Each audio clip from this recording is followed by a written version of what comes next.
Okay.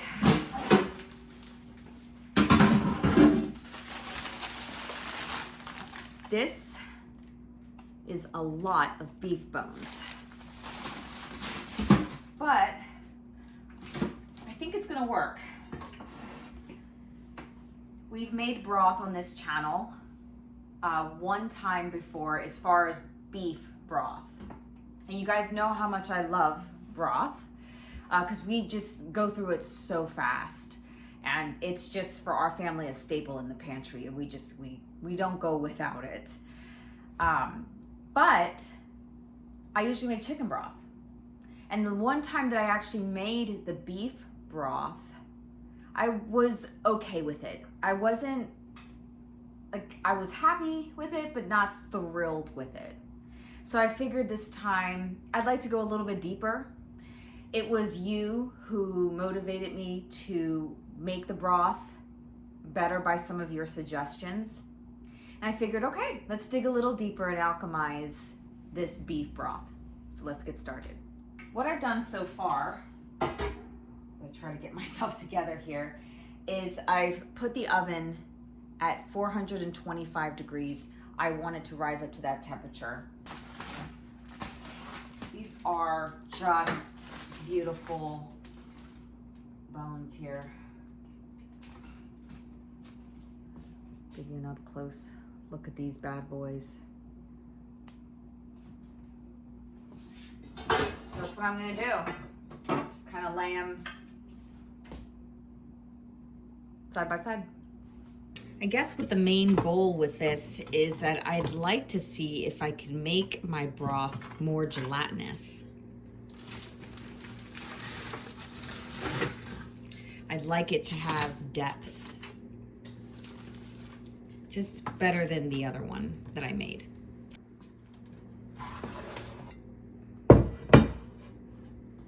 Good Lord, look at this one. It's like a joint there. Oh, this is gonna be fantastic. Holy Hannah. Ugh. Not happening. All right. I mean, look at that. Look at that marrow in there. These are great, great bones. And the best part about it is I know where this cow came from and I know what it was fed. These are essential things to know. I know some people, you know, they sort of, what is the right word for it? Oh, I can't think, menopause brain. I want to say bypass or, good Lord, they disregard, yes. The whole, what an animal eats is important. I mean, it goes for a person as well. What you are, what you eat. It's as simple as that, and it applies to the animal as well. So it's just like if you're feeding your cow crap, pumping them with hormones and all that junk, you know, what do you think is going to be the end result in your meat? So I don't know. I take that pretty seriously, and I try to avoid it as much as I can. I certainly am not perfect with it, but man, if I can get it healthier, to me it's worth paying that price. My husband and I always talk about how the way we eat has really started to become our life insurance. I mean, not life insurance, our health insurance, because it really is. What you put in is what you get out.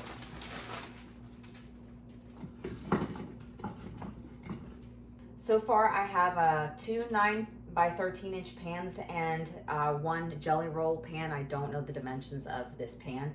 And I'm going to put them in the oven, and I want to brown them, get them nice and roasted. I don't want them blackened. That's not the goal. It's just to sort of roast them. And once they start really smelling good and nice, that's when I know to take them out. About 30 to 40 minutes, if that. As you just heard, it's ready to go in. Let's do that.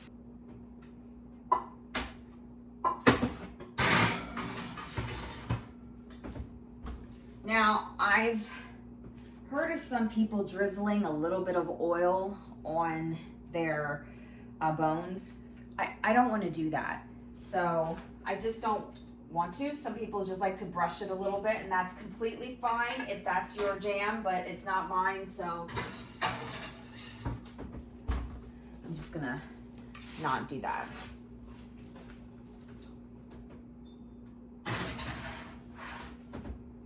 All right, so I'm gonna go in between and just set it for 35 minutes, and then we'll check back. They are ready. It's been about 45 minutes it took.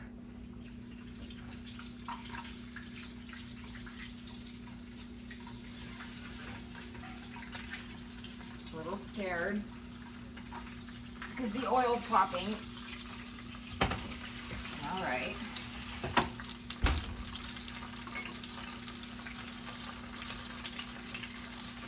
Give you a close-up of this. All right, let's start putting these. Oh gosh, I don't think you can see it. There we go. Put them in our roaster.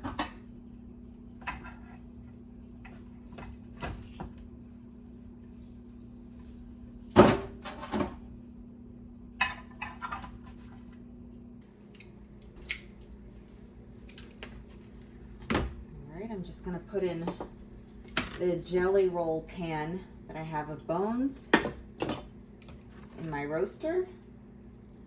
Looking really good. And I will say this, I don't know if it's right or wrong, but I want the fat in mine. in mine. Feels wrong to throw it out. You know, I was reading how some people don't want that in their broth. I want the fat in my broth.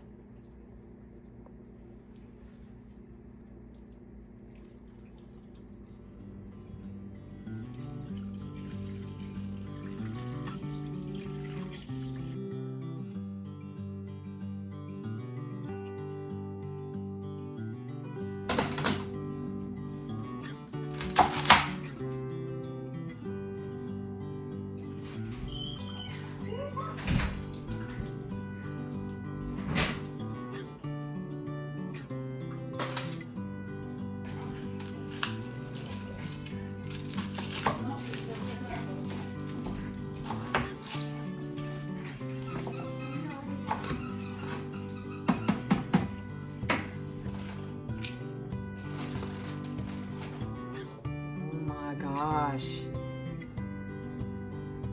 it looks so amazing.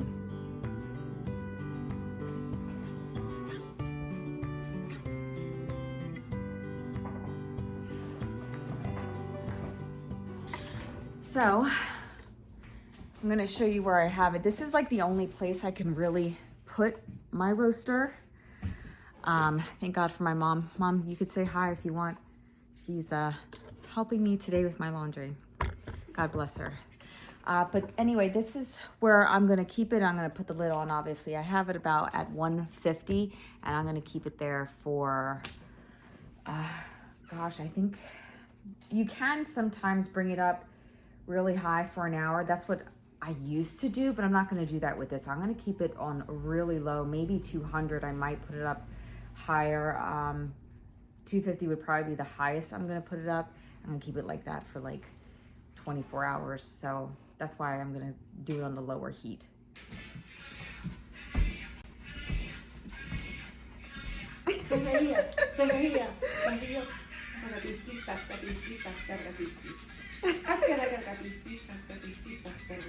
Oh, Fifi, you like to dance. Now it's the next day. I'm gonna take a look at this. And just look at all that goodness.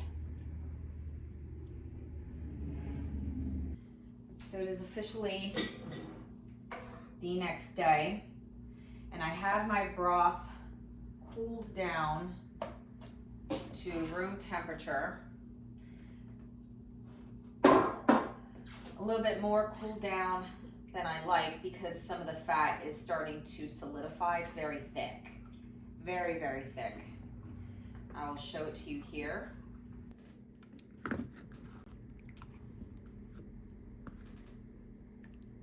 And it's not anything that you skim off.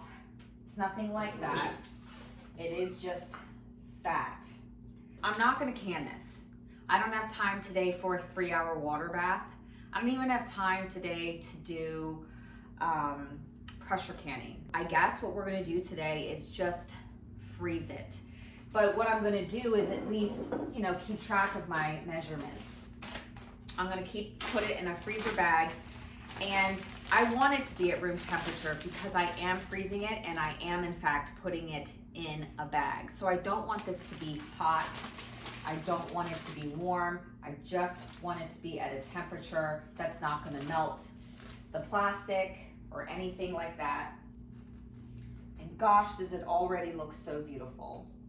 And I'm loving every bit of this fat. I love it, love it, love it. I know some people, if you're watching your saturated fats and things like that, that's not something you want in your broth. But for me, I need every bit of fat. So here we go. Look at that. That is some amazing beef stock. Look at that. And then the layer of fat that I want. That is good stuff right there. Good stuff. All right. So all I'm gonna do now is just pour it. And I do have a food saver. I could use that too, but then again, I just don't have time to set everything up. Take as much air out as possible. This is what I have. And what I'm gonna do is in the freezer, I'm just gonna lay it flat, like that. Lay it nice and flat so it doesn't take up so much space in the freezer.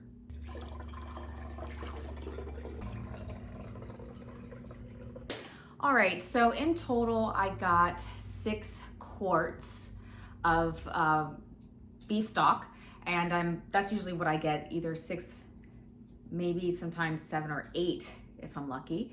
But I'm very happy with the product. I'm glad I finally have it done and in the freezer somewhere. If I was going to boil it, it would be for 3 hours, which it's turned out fine with that. Well, I think that's pretty much it for today. As always, take care and God bless.